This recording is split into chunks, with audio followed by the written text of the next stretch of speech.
வணக்கம். இன்னைக்கு பார்த்தீங்கன்னா, அரசியல் பழிவாங்கும் சம்பவங்கள்லாம் நெறைய நடக்குது. அதுவும் தாவேகா ஆட்சிக்கு வந்த பிறகு பார்த்தீங்கன்னா, திமுக மேல பழிவாங்கும் நடவடிக்கை. திமுக மேல பழிவாங்கும் நடவடிக்கை, முன்னாள் அமைச்சர் மேல கண்டிப்பா லஞ்ச ஒழிப்புத்துறை ஏதாவது கைது அப்படிங்கிற ஒரு விஷயம் நடக்கும் அப்படின்னு எதிர்பார்த்தது தான். அதிமுக பொறுத்தவரைக்கும் அவங்க அந்த மாரி நடவடிக்கை எடுக்க மாட்டாங்க. அதிமுகவ ஃபுல்லா வாஷ் அவுட் பண்றாங்க. அப்படியே முன்னாள் அமைச்சர்கள், முக்கியமான பொறுப்புல இருந்தவங்க எல்லாத்தையும் தூக்கிட்டு வர சொல்றாங்க. எடப்பாடி பழனிசாமி அலட்சியமா இருக்கிறாரு. அதை பற்றி கவலையும் படுற மாதிரி தெரியல. போகிறவங்க போட்டோம், நம்ம பார்த்துக்கலாம். உள்ளாட்சி தேர்தலில் என்னத்தை பார்க்க போகிறாரு எடப்பாடி பழனிசாமிங்கிறதே தெரியல. சரி, இப்போ தாவேகா என்ன பண்ணுது அப்படின்னு பார்த்தீங்கன்னா, திமுகவில் முக்கியமான அமைச்சர்கள் எல்லாத்தையும் தூக்கணும். திமுக ரொம்ப நெகட்டிவிட்டியை நல்லா தாவேகா மேலே உருவாக்கி விட்டாங்க. அதனால் அவங்க நம்ம நடவடிக்கை எடுத்தே ஆகணும். ஏன்னா திமுக மேலே மக்கள் கோபத்தில் இருக்காங்க. அந்த கோபத்தை நம்ம இப்போ விஜய் முதலமைச்சர் ஆகிட்டார்ப்பா, பார்த்தியா நம்ம அமைச்சர்கள்லாம் எவ்வளோ கொள்ளையடிச்சாங்க அப்படிங்கிற ஒரு விஷயத்தை வெளிக்கொண்டு வரணும். அதை ரீல்ஸ் ஆக்கணும், மக்கள் மத்தியில் கொண்டு போய் சேர்க்கணும். திமுக அமைச்சர்கள் இவ்வளோ கொள்ளையடிச்சாங்க, நாங்கள் ஆட்சிக்கு வந்த பிறகு எந்த விதமான கொள்ளை நடக்கலை, லஞ்சமும் வாங்க போகிறதில்ல, அப்படிங்கிற மாதிரி ஒரு பில்டப்பை கொடுக்கணும். ஏன்னா இவங்க ரீல்ஸ் விஷயத்தில் மட்டும்தான் இவங்க செயல்படுறாங்க. இப்போ சட்டசபையில் விஜய் பேசினது கூட, அந்த கடைசியாக பேசின அந்த விஷயம் கூட முன்னாள் முதலமைச்சர் ஸ்டாலின் செஞ்ச அந்த செய்கையை தான் அவர் செஞ்சார். அப்படி தான் பண்ணார். அதை ரீல்ஸ் ஆக்கி அவங்க தொண்டர்கள் ஆதரவாளர்கள்லாம் பண்ணாங்க. இன்றைக்கி காலையில் பார்த்தீங்கன்னா, முன்னாள் அமைச்சர் ஏவா வேலு, பொதுப்பணித்துறை அமைச்சர் ஏவா வேலு வீட்லேயும் சரி, முக்கியமான நபர்கள் வீட்டில் எல்லாம் பார்த்தீங்கன்னா, கிட்டத்தட்ட ஒரு 13 இடங்களில் தமிழக லஞ்ச ஒழிப்புத்துறை போலீஸார் நடவடிக்கை எடுத்துக்கிட்டு இருந்தாங்க. அது சரி, அப்படி ஒரு நடவடிக்கை எடுக்கிறாங்கன்னா அந்த லிங்க்லேருந்து பார்த்தீங்கன்னா அப்படியே வந்துட்டாங்க. செந்தில் பாலாஜி விட்டாங்களே அப்படின்னு யோசிச்சா, செந்தில் பாலாஜியோட தொடர்புடைய முக்கியமான ஒப்பந்ததாரர்கள் கரூர் மாவட்டத்தில் இருக்கிற முக்கியமான முன்னாள் அமைச்சரோட சரி நெருங்கின நண்பர் அப்படின்னு சொன்னால் சங்கரானந்த் அப்படிங்கிற ஒருத்தர் இருக்கார். அவர் வீட்டில் இப்போ ரைடு நடந்துகிட்டு இருக்குது. ரைடு பண்ணிகிட்டு இருக்காங்க. காலையில் 8 மணிலேருந்து ரைடு நடக்குது. இப்போ 2 வண்டியில் ஆட்கள், 2 வாகனங்களில் ஆட்கள் இறங்கியிருக்காங்க. கிட்டத்தட்ட ஒரு 10 பேர் சங்கரானந்த் வீட்டில் சோதனை பண்ணிகிட்டு இருக்காங்க. இப்போ சங்கரானந்த் வீட்டில் மட்டும்தான் சோதனை பண்ணுறாங்களா அப்படின்னு பார்த்தீங்கன்னா இல்லை. செந்தில் பாலாஜியோட நெருங்கின இன்னொரு ஒப்பந்ததாரர், கான்ட்ராக்டுக்காரர் இருக்கார், கார்த்தின்னு சொல்லிட்டு, அவர் வீட்லேயும் இதுக்கு. அதே போல் பள்ளப்பட்டி அப்படிங்கிற ஊரில் ரஃபீக் அப்படிங்கிறவர் இருக்காங்க. இவங்க 3 பேருமே செந்தில் பாலாஜிக்கு ரொம்ப நெருங்கின ஒப்பந்ததாரர்கள், கான்ட்ராக்டுக்காரங்க. இவங்க மூலமாக தான் செந்தில் பாலாஜி தனக்கு தேவையான விஷயங்கள் எல்லாத்தையுமே சாதிச்சுக்குவார். தொகுதிகளுக்கு பணப்பட்டுவாடா எல்லா விஷயங்களும் அவங்க இந்த ஒப்பந்ததாரர் மூலமாக தான் பண்ணுவாங்க. அதனால் என்ன செஞ்சுட்டாங்க, இப்போ செந்தில் பாலாஜியை நம்ம தூக்கணும் அப்படிங்கிற ஒரு எண்ணத்தில் தாவேகா முடிவு பண்ணிடுச்சு. அது முதலமைச்சர் விஜய் முடிவு பண்ணிட்டார். செந்தில் பாலாஜினால தான் கரூர் சம்பவம் நடந்துச்சு அப்படிங்கிறத கொண்டு வர்றாரு. இன்னும் சிபிஐ விசாரணை அந்த லொட்டு லொஸ்க்குன்னு இருக்குது. உண்மையான நிலவரம் பாஜக கையில் இருக்குது. பாஜக எப்போ அதை எடுக்கும் அப்படிங்கிறதெல்லாம் தெரியாது. ஆனால் பார்த்தீங்கன்னா, இப்போ அவங்க என்ன நினைக்கிறாங்க, செந்தில் பாலாஜியை காலி பண்ணணும். ஏன்னா முதலமைச்சர் நாலேஜுக்கு போகிறது எல்லாமே பார்த்தீங்கன்னா, செந்தில் பாலாஜி தான் இதுக்கெல்லாம் காரணம், நம்ம எதுக்குமே காரணம் கிடையாது, நம்ம அந்த கும்பலுக்குள்ளே பொழந்துக்கிட்டு வண்டியை விட்டதெல்லாம் காரணமே கிடையாது, மக்களுக்கு மூச்சு திணறல் ஏற்பட்டதுக்கு செந்தில் பாலாஜி ஆட்கள் உள்ளே புகுந்து கழுத்தை நெரிச்சது தான் அப்படிங்கிற மாதிரி ஒரு பிம்பத்தை உருவாக்குறாங்க. இதை நேரலையாக லைவில் பார்த்துக்கிட்டு இருந்த மக்களுக்கு நல்லாவே தெரியும். விஜயை பார்த்து எல்லாமே கற்றுனாங்க. அப்போ கூட இவர் வாட்டர் பாட்டில் தான் போட்டார். காப்பாற்றணுங்கிற எண்ணமாக அவருக்கு இல்லை, தேவனால. ஏன்னா அவ்வளோ பெரிய உயிர் போகிற அளவுக்கு ஒன்றும் சம்பவம் நடக்காது அப்படின்னு தான் நினச்சார். அவர் உடனே எஸ்கேப் ஆகி போயிட்டார். திருச்சி விமான நிலையத்துக்கு போயின பிறகு கூட அங்கே செய்தியில் 41 பேர் அப்படின்னு சொல்லும்போது கூட அவருக்கு ரொம்ப அதிர்ச்சியாக இருந்தது. ஆனால் பதில் சொல்ல அவர் விரும்பவே இல்லை. ஆனால் சட்டமன்றத்தில் சரி, கேமராக்களை முன்னாடி பார்த்தோன்ன பிறகு அப்படியே சினிமாவில் ஆக்ஷன் பண்ணுற மாதிரியே பஞ்சு டைலாக் பேசி எழுதி கொடுத்தா பேசுகிறாரு. ஆனால் அதை நடைமுறைப்படுத்துறதுக்கு இப்போ ரொம்ப கஷ்டம், அவர்னால முடியல. அவர் இப்போ ரொம்ப யோசிக்க ஆரம்பிச்சிட்டாரு. யார் நல்லவங்க யார் கெட்டவங்கன்னு தெரியல. தினமும் ஆலோசனை கூட்டம் போடுறோம், புரியல, பிடிபடலை.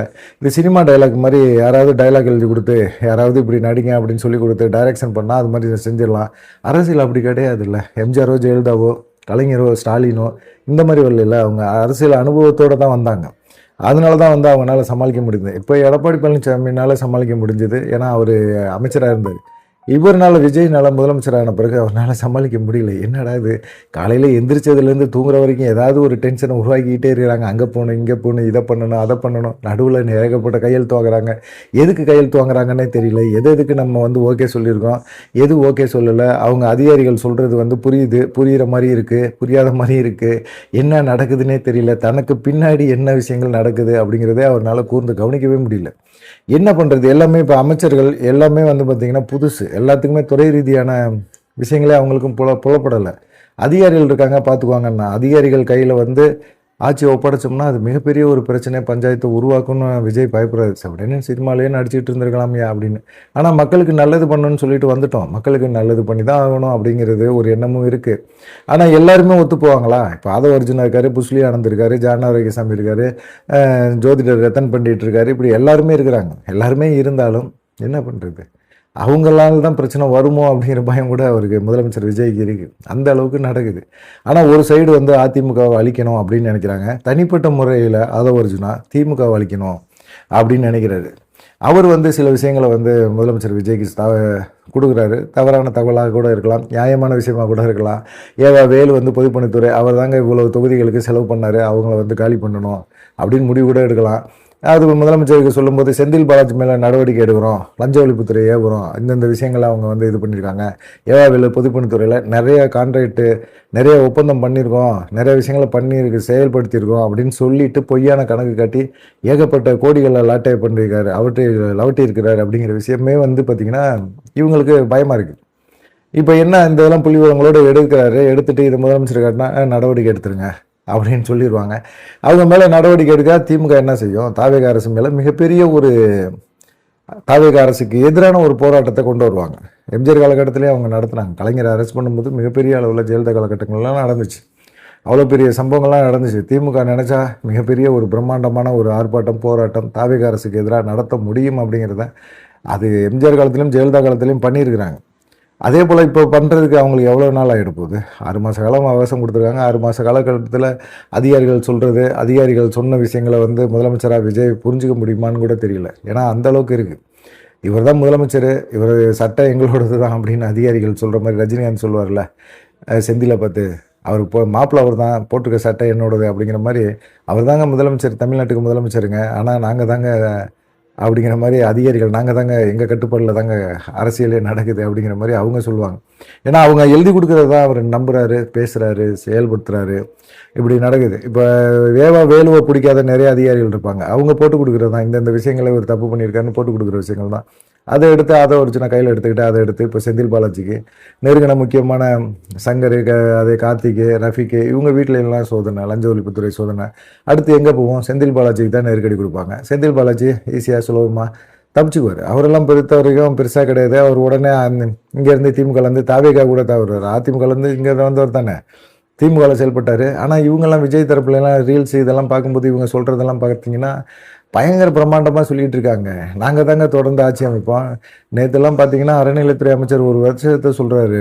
தொடர்ந்து வந்து இன்னுமே பார்த்தீங்கன்னா முதலமைச்சராக வந்து விஜய் தான் இருப்பார், அவர் தான் இருப்பார், எங்கள் தளபதி தான் இருப்பார், வேறு யாருக்காவது அவர் வேணாம் அப்படின்னு சொல்லி விட்டு கொடுத்தா தான் வேறு யாருமே முதலமைச்சர் ஆக முடியும், இல்லைன்னா ஆக முடியாது அப்படிங்கிற மாதிரி ஒரு சம்பவத்தை பேசிட்டு போயிருக்கிறாப்புல, அசால்ட்டாக சொல்லிட்டு போயிருக்கிறாப்புல. மக்கள் என்ன நினைக்கிறாங்கன்னு தெரியல. ஒரு மாற்றம் வேணும்னு நினச்சாங்க. திமுக மாற்றாக ஒரு மாற்றம் வேணும்னு நினச்சாங்க. அந்த மாற்றத்தை கொடுக்கணும்னு யோசிச்சிட்டாங்க. இப்போ அரசியலில் அது மக்களுக்கு ரொம்ப பரிச்சயமான ஒரு நபர் அப்படின்னா விஜய் தான் இருந்திருக்காரு. இந்த இடத்துல விஜய்க்கு நம்ம ஓட்டு போடுறது நல்லதா தப்பா அப்படிங்கிறத தாண்டி நாங்கள் நினைக்கிறது மாற்றம். அந்த மாற்றத்தை விஜய்னால கொடுக்க முடியுமா அப்படிங்கிற ஒரு எண்ணத்தோட தைரியத்தோடு போட்டிருக்காங்க. தொடர்ந்து இதே மனநிலையில் இருப்பாங்களான்னா இருக்கிறதுக்கு வாய்ப்பு ரொம்ப குறைவு அப்படின்னு தான் சொல்கிறாங்க. ஏவா வேலு வீட்லேயும் சரி, ஏவாவுக்கு தொடர்புடைய நபர்கள் வீட்லேயும் சரி, அதே போல் செந்தில் பாலாஜிக்கு நெருங்கின நபர்கள், ஒப்பந்ததாரர்கள் இவங்க வீட்டில் எல்லாம் பார்த்திங்கன்னா இப்போ லஞ்ச ஒழிப்புத்துறையினர் வந்து ஏகப்பட்ட ரைடு அடிச்சுக்கிட்டு இருக்காங்க. முடிவுகள் திமுகவுக்கு எதிராக போயிட்டுருக்கு. ஒரு சைடு அதிமுக கூடாரம் காலியாகுது. பார்க்கலாம் என்ன நடக்கும் அப்படின்னு சொல்லிட்டு. நன்றி, வணக்கம்.